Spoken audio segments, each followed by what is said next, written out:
into. Now, if you are not into rappers, which is fine, not everybody is. If you're into athletes, I would wait till it's like their season and they're going on whatever tour.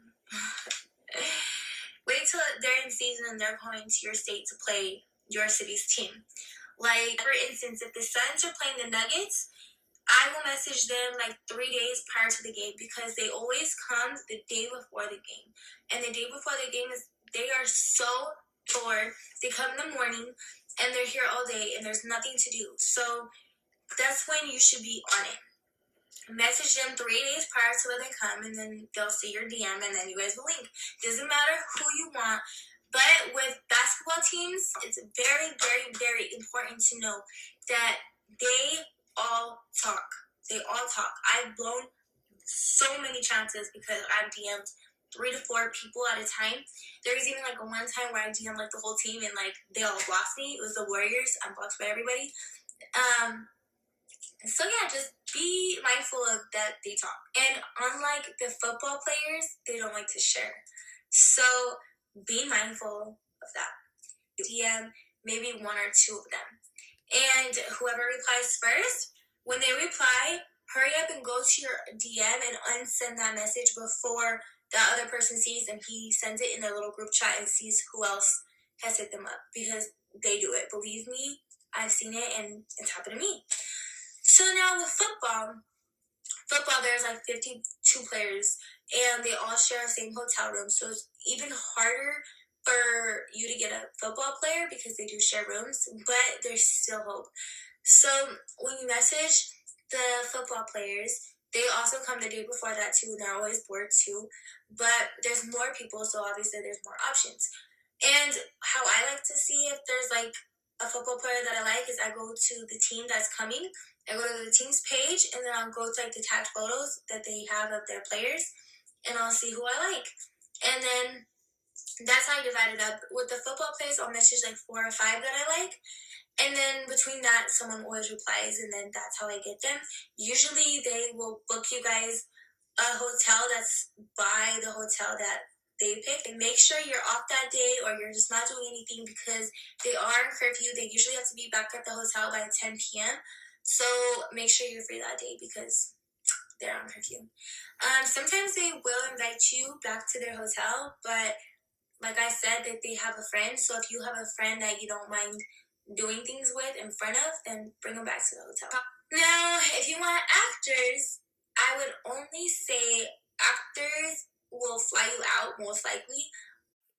What's up, fellas? It's your boy Jill, and today I got another one for you. Now, what you just heard was industry thotty Selena Powell explaining and breaking down how a young girl can get into the bed with a rapper, an athlete, an entertainer, period. All right? So she broke it down step by step.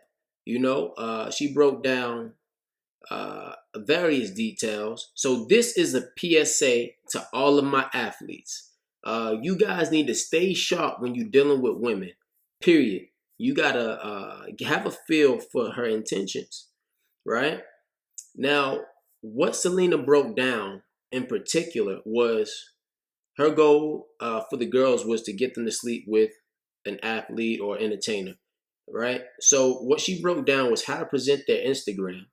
She broke down to these girls how and when to enter the DMs, right? She broke down if they're coming to your city, that's when you want to reach out to them.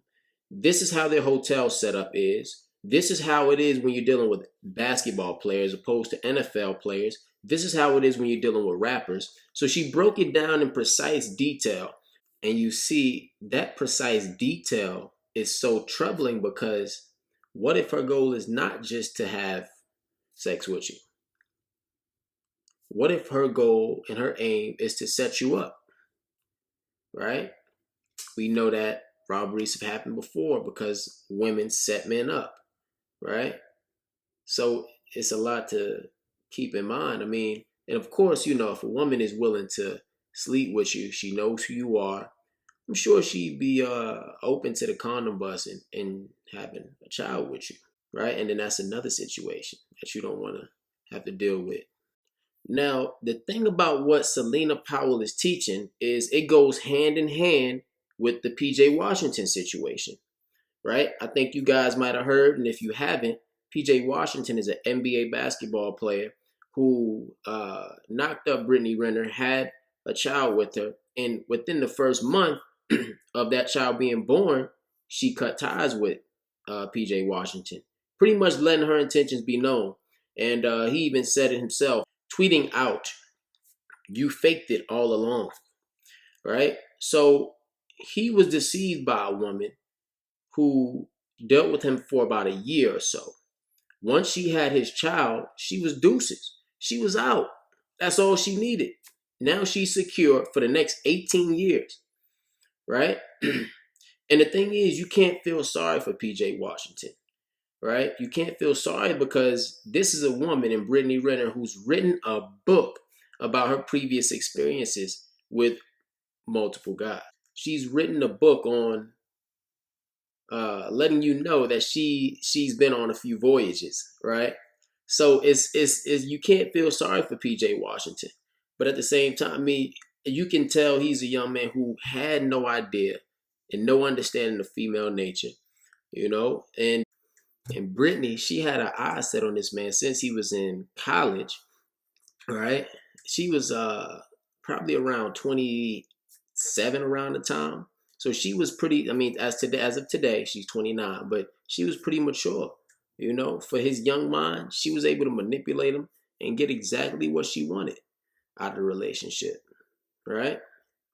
I said, within a month after the baby was born, she ended the relationship, showing exactly what her intentions were. This is sad because PJ's actually been on social media complaining that he can't see his child, right? So he gets his heart and wrapped around in this woman and has a child with her. A month later, he's broken up with, and now he can't see the child, right? And now he's on child support. So it's just a real bad spiral of luck for him, man. It's a real bad spiral of luck for him. And, you know, it's sad for the community, right? Because now you got a child who's gonna grow up without his dad in the household, and then you got the mom of this child. She's a deceptive, manipulative person, So it's you kind of it's just not a good situation. All in all, it's just chaos, man. You know who benefits here? For her using a child uh, for her own personal advantage, her own personal gain, who really benefits, right? I think Yeezy said it in No More Parties in LA. He said, whoo, I gotta drop that. I can't drop it. I don't want no copyright issues, but Yeezy said it, man. And but it's happening every day. My whole point is, you guys got to stay sharp, stay alert, and vet these women, man. Y'all got to have some type of test to vet these women. And I got to end this with a Yeezy quote right quick, right? And it goes, "For all my niggas with babies that use their kids as meal tickets, not knowing the disconnect from the father, the next generation will be the real victims. I can't fault them, really." Hey, man, y'all boys stay sharp, stay focused. Like, subscribe, salute.